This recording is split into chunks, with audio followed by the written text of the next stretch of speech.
আসসালামু আলাইকুম। Hello everyone, সবাইকে শুভ সকাল। আজকে আমি আপনাদের মাঝে সকাল সকাল উপস্থিত হয়ে গেলাম আমার কিছু ঘরের কাজ দেখানোর জন্য। যে একটা মেয়ে বিয়ের পর কতটা ব্যস্ত থাকে, আবার বাচ্চা কাচ্চা হলে তো আরও বেশি। যেহেতু আমার দুইটা বাচ্চা আছে, আমার সকাল থেকে অনেক পরিশ্রম করতে হয়। দেখেন, আমি সকাল সকাল ঘুম থেকে উঠে আগে বাচ্চাদের ডিমটি ভালো করে রেখে দিচ্ছি। কালকে রাত্রে ওর বাবা ডিমগুলো নিয়ে আসছিল, কিন্তু রাখা হয় নাই, এর জন্য মাত্র রেখে দিলাম। মেয়ের জন্য এনেছে কোয়েল পাখির ডিম, ছেলের জন্য এনেছে ফার্মি মুরগির ডিম।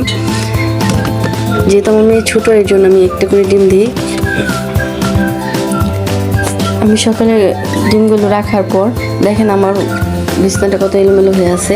যেহেতু শীতের সময়, এর জন্য ঘরগুলো অনেক এলোমেলো হয়ে থাকে, আর যদি বাচ্চা থাকে তাহলে তো কথাই নেই। এখন আমি আমার বিছানাটা ভালো করে গুছিয়ে নিব। যেহেতু আমার কোনো ক্যামেরাম্যান নাই, তো আমার এক হাতে ভিডিও করতে হচ্ছে, আর এক হাতে বিছানাটা ভালোভাবে গুছিয়ে নিতে হচ্ছে।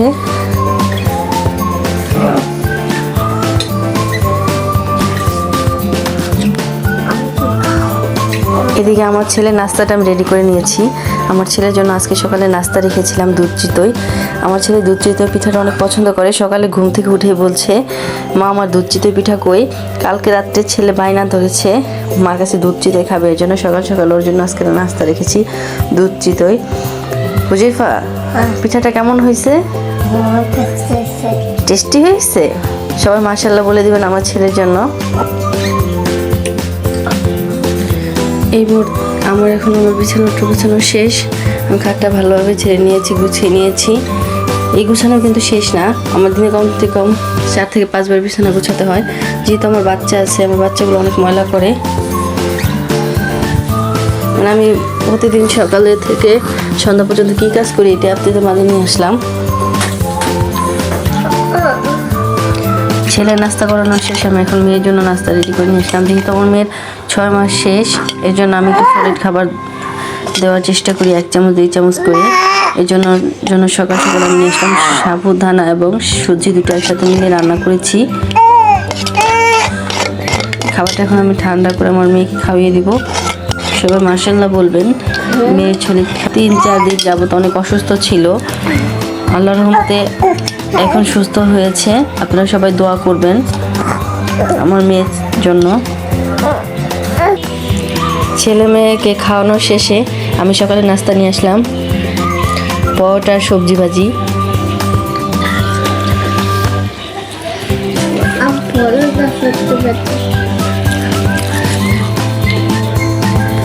যাক, সকালের জন্য আমার ঘরটা পুরোপুরি গুছানো শেষ। গুছানোর পরে আমার ঘরের ফাইনাল লুক।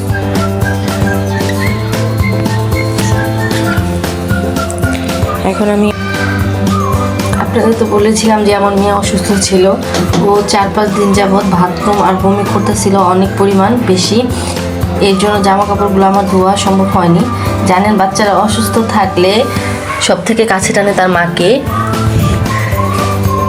আমি ওকে সবসময় আমার কুলে কুলে রেখেছি। যেহেতু ছোটো বাচ্চা, 7 মাসের বাচ্চা, মার আদরটাই বেশি বুঝে, এর জন্য আমার কাছে রেখেছি সবসময়। এর জন্য জামা কাপড়গুলো আমি ধুতে পারিনি, আর সবগুলো জামা কাপড় আমি ধুয়ে দিব।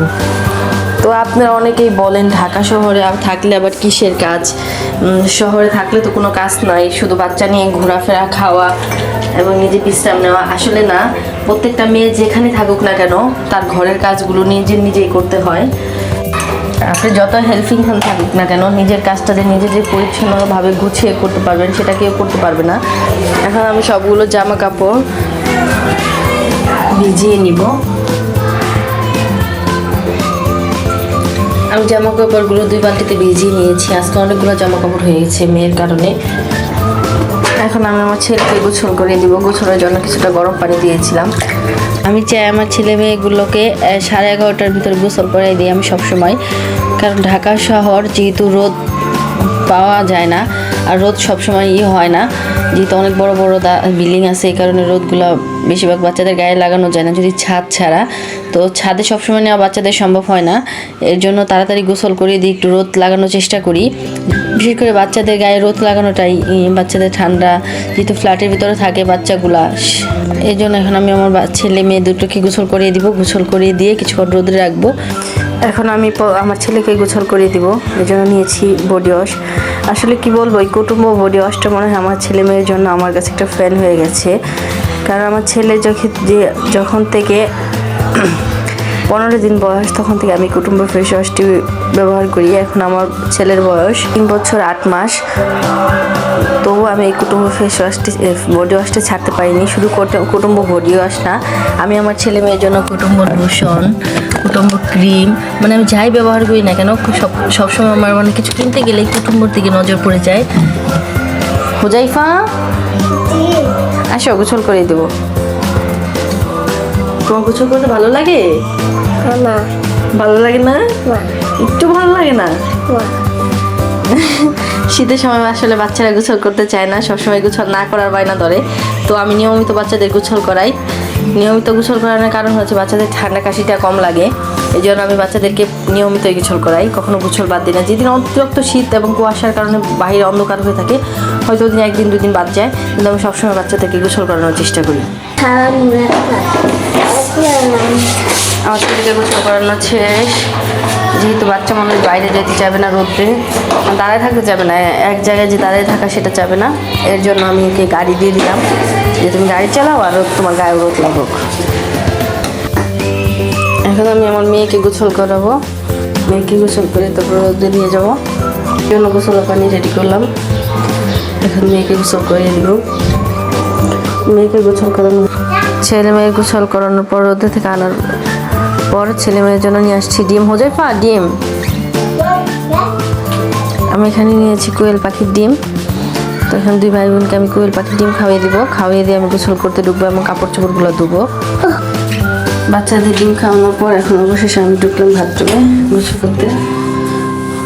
জামা কাপড়গুলো খুঁজে দিব। আমার জামা কাপড় ধোয়া শেষ। এখন আমরা চলে যাব ছাদে জামা কাপড়গুলো রোদ দিতে। এখন আমরা চলে যাব ছাদে আমার জামা কাপড় রোদ দিতে।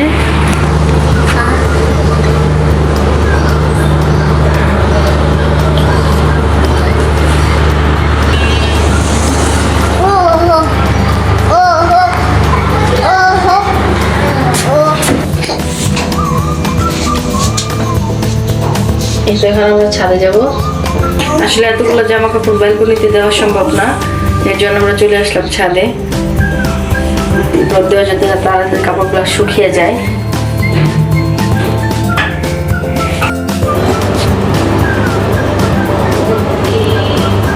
ছাদে এসে আমাদের জামা কাপড় রোদ দেওয়া হয়ে গেছে।